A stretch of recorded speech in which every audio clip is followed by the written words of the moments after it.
Christmas used to feel like magic to me. Lights everywhere, soft music, the smell of cinnamon and pine, families gathering, smiling for photos, sharing gifts. But that year, it felt like walking into a trap. My mother-in-law had invited everyone, uncles, aunts, cousins, neighbors, even her close friends. She loved big audiences because she loved being admired. Her house looked perfect.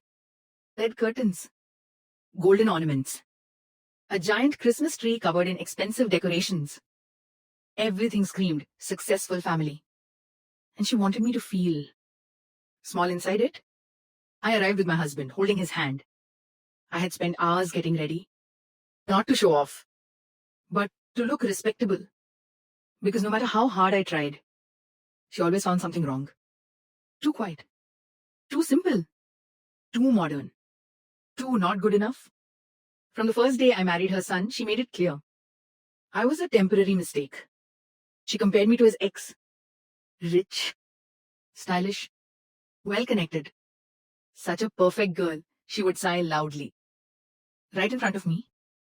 That night, I helped in the kitchen, served food, refilled drinks, smiled at guests, ignored her sharp comments. She doesn't know how to cook properly. She's too sensitive. She won't last long. Every word cut. But I swallowed it. For peace. For marriage. For love. My husband whispered sometimes, "Please don't mind her. She doesn't mean it." But she always meant it. After dinner, everyone gathered near the tree. For gifts, photos, and her favorite part, speeches. She stood up with her wine glass, tapped it with a spoon. The room slowly went quiet. "I just want to say something," she announced. Her voice was sweet. Fake sweet. She looked around, then fixed her eyes on me. My stomach tightened. "I've been thinking a lot," she said, "about my son's future." People nodded, interested. "He deserves the best," she continued. "Success, respect, a strong partner." My heart started pounding. "And honestly," she said, smiling coldly, "it's time to replace you." Gasps filled the room. "You're useless," she added calmly. "No career, no statuses, no children yet." My face went numb. I couldn't breathe. My hands trembled. She wasn't done. "I raised my son for better things," she said. "Not this. Not me." My husband froze. Didn't defend me. Didn't speak. Just stared at the floor. That silence hurt more than her insult. I looked around. At relatives. At strangers. At people watching my humiliation like entertainment. No one stopped her. No one stood up for me. She raised her glass. "To new beginnings," she said loudly. "For my son's better future." Some people laughed awkwardly. Some clapped.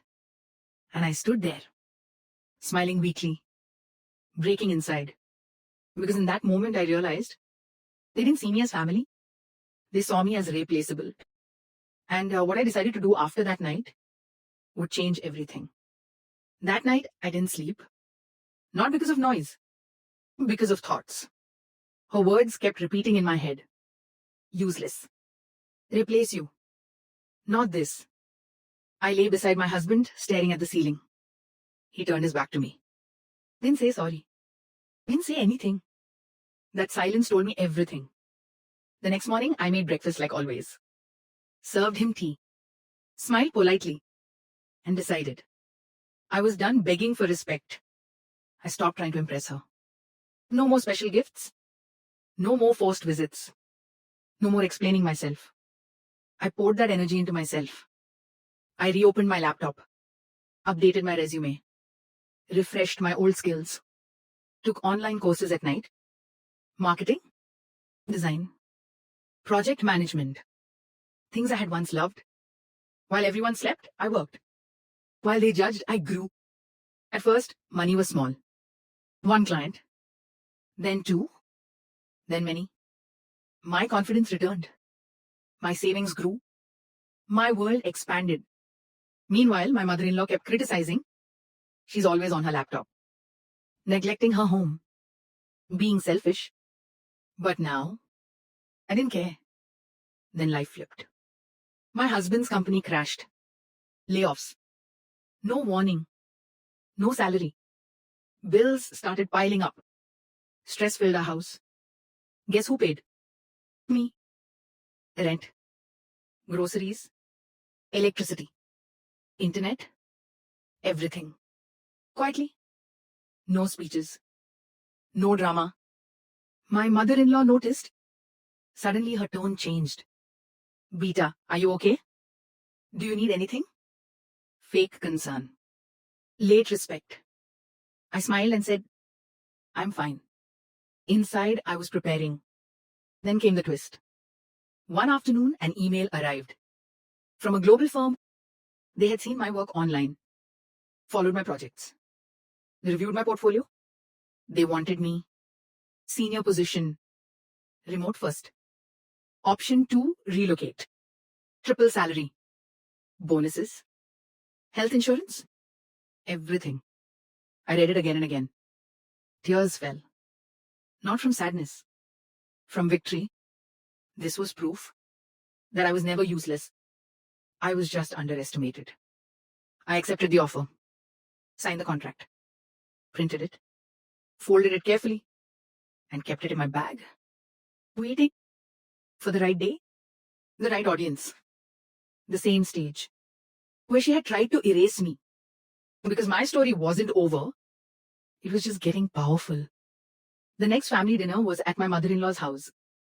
Same big table. Same proud smile.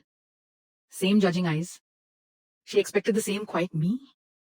The same useless daughter-in-law. But I walked in differently. Calm. Confident. Unshaken. Halfway through dinner, she started again.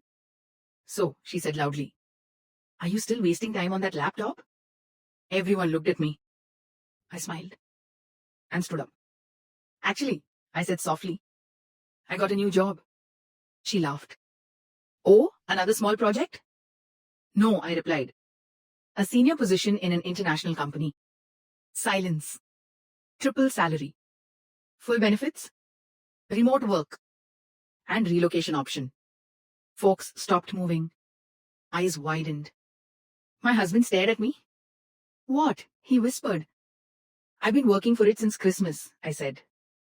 Since the day you all broke me. My mother-in-law's face turned pale. You never told us, she said. You never cared, I answered calmly. She tried to smile. I always believed in you. No, I said. You tried to replace me. The truth landed hard. I stayed quiet, I continued. I cried alone. I rebuilt alone. And I succeeded alone. I'm not useless, I said firmly. I was just in the wrong place. My husband held my hand. I'm sorry, he whispered.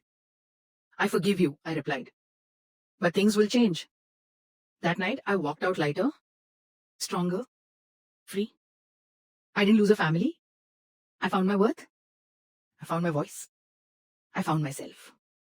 And now, no one gets to erase me. Ever again. Dash. White right pointing backhand index. If you were in my place, what would you do? Tell me in the comments. And don't forget to like, share and subscribe for more powerful stories.